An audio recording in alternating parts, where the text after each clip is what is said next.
আজিৰ সভাখনত 2000তকৈ অধিক আমাৰ ইউথ আৰু ওমেনৰ নেতাকৰ্মীসকল উপস্থিত হৈছে। ইতিমধ্যে আপোনালোকে চাইছে যে খালিংদৰ সমষ্টিত BPF দলৰ যিটো স্থিতি যথেষ্ট শক্তিশালী।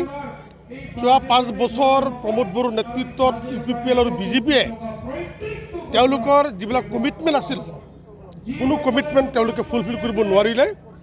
ৰাইজ সিদ্ধান্ত লৈছে, ৰাইজে মাৰ বান্ধি থিয় দিছে আহি থকা BTC নিৰ্বাচনত BPF দলক জয়যুক্ত কৰি হাগ্ৰামা মহিলাৰ নেতৃত্বত চৰকাৰ গঠন কৰিবৰ কাৰণে।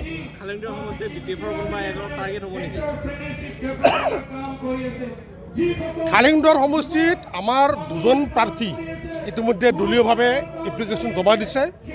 হাইকমাণ্ডে যাকে দিয়ে আমাৰ দল ৰেডি, দলীয় নেতাকৰ্মীসকল মানসিকভাৱে প্ৰস্তুত, যাকেই দিব আমি তাকেই জিকাম।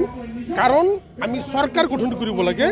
চৰকাৰ গঠন কৰাৰ ক্ষেত্ৰত হাইকমাণ্ডে যাকেই দিব 2জনৰ ভিতৰত আমি তাকেই জিকাম।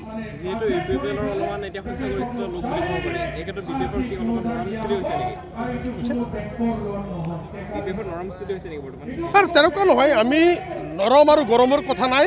BPF দলে অকলে 40টাত খেলিব। আমাৰ টাৰ্গেট 40টাৰ ভিতৰত আমি 27ৰ পৰা 30টা আমি কেনেকৈ জয়যুক্ত হ'ম।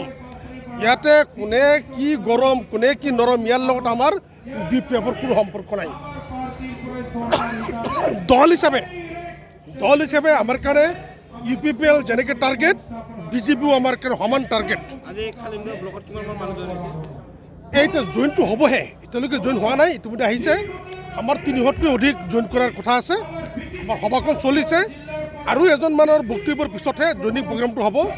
আমি অকল ইয়াতেই নহয়, আমাৰ জিলাখনত থকা প্ৰত্যেকটা সমষ্টিতেই 300-400কৈ জইনিঙৰ প্ৰভিজন আছে। আৰু ইতিমধ্যে ৰাইজে মাৰ বান্ধি থিয় দিছে। এই মিছা কথা প্ৰলোভনেৰে ৰাইজক প্ৰলোভিত কৰি কোনেও আৰু আহি থকা সময়ত নিৰ্বাচনত জয়যুক্ত হ'ব নোৱাৰে। আজি দিলীপ বড়োৰ তেওঁৰ পুতলক অৱস্থা, তেওঁৰ লগত তেওঁৰ দলীয় কৰ্মীয়ে তেওঁৰ লগ এৰিছে। তাৰ দলেও মোৰ ধাৰণা তাৰ দলেও তাৰ লগ এৰিছে। ইতিমধ্যে মই গম পোৱা মতে দিলীপ বড়োক বাদ দি আপচুৰ পৰা ৰিটায়াৰমেণ্ট লৈ কাৰোবাক এতিয়া নিৰ্বাচন খেলিবৰ কাৰণে তেওঁলোকে পুলিচে বনাইছে। কিহৰ কাৰণে? তেওঁলোক শংকিত। তেওঁলোকে গম পায় যে আহি থকা নিৰ্বাচনত কোনো পথেই খালিংদৰত UPPL নিজিকে। UPPL 4 নম্বৰত থাকিব। BPF দল